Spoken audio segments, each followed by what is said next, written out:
The royal family of Abu Dhabi has an enormous fortune, and one thing they know how to do is spend it. On this episode of Luxury Land, we dive into the major players of the Abu Dhabi royal family and how they spend their fortune.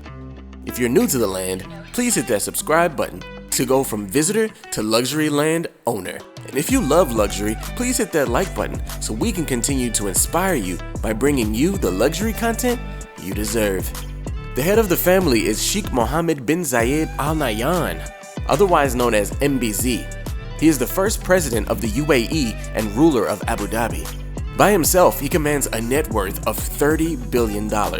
With this money, he purchased Rabdan, the 240-foot luxury yacht that can handle 14 guests in 7 cabins and 16 crew members in 8 cabins.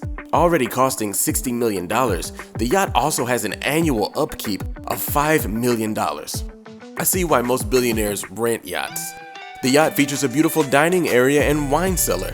This is nothing compared to other super yachts, and I would have saved my $60 million plus $5 million per year, just me personally.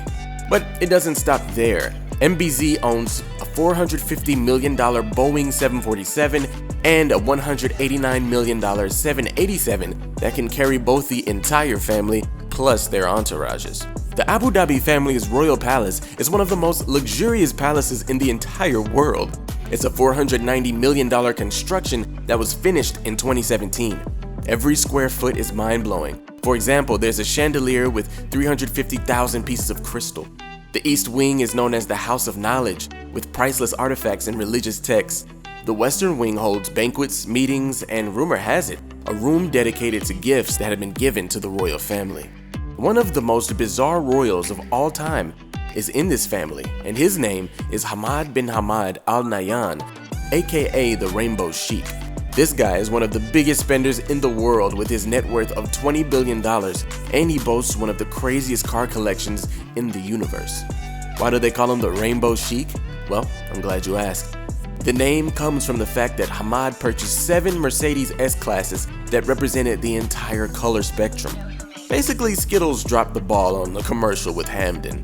He owns so many cars that he holds them in a giant pyramid with more series of rainbow-themed cars. The Rainbow Sheik also likes giant-sized version of cars like his giant Land Rover, giant Jeep, and giant Dodge Power Wagon. I would have preferred the name the Giant Sheik myself. The Rainbow Sheik even has an interesting private island.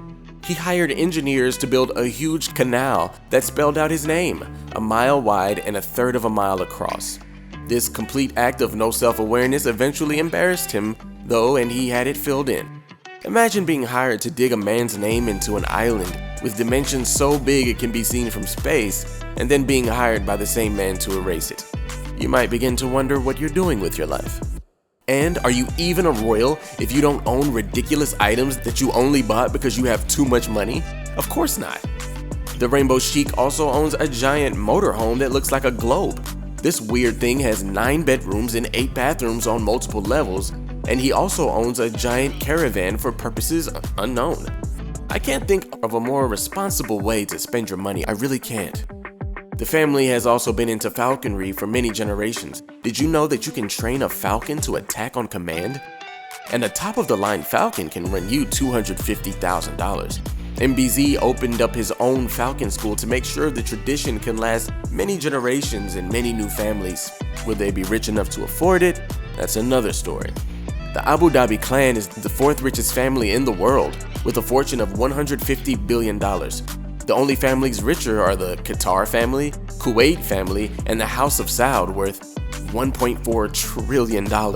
That's enough to make you want to quit the royal family game altogether. And in House of the Dragon style, MBZ hasn't yet chosen a successor, despite being in his 60s. The likely candidates are his brother, Tamim bin Zayed Al Nahyan, or his son, Khalid bin Mohammed Al Nahyan. His brother is pretty controversial, so it's looking like it might be the son.